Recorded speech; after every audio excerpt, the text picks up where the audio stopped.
Lift the arm off the windshield so the arm stays in the upright position. If you have not removed your wiper blade, please see the wiper removal video first. For installation on a side pin arm, the connector you will be using is not installed. You will need to remove the pre-installed connector and replace it with the B connector before you can install your new wiper blade.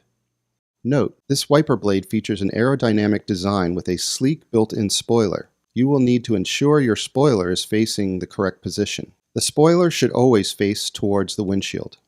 Remove your new wiper blade and new connector B from the packaging. To remove the pre-installed connector, lift the front connector tab and continue pulling until it releases away from the blade. Put your index finger on the front tab, pulling out and up until the connector comes loose from the blade. If the connector sticks, you may need to pull off each side individually.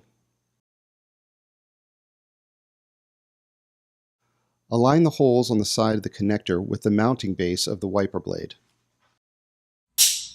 Snap the connector onto the wiper blade. Align the connector hole to the pin of the arm. Insert the connector onto the side pin and rotate the blade 90 degrees until the locking tab secures the blade into place. Place the arm gently back on the windshield. It's always a good idea to run a few test wipe cycles on your vehicle after installing new blades to ensure they are working properly.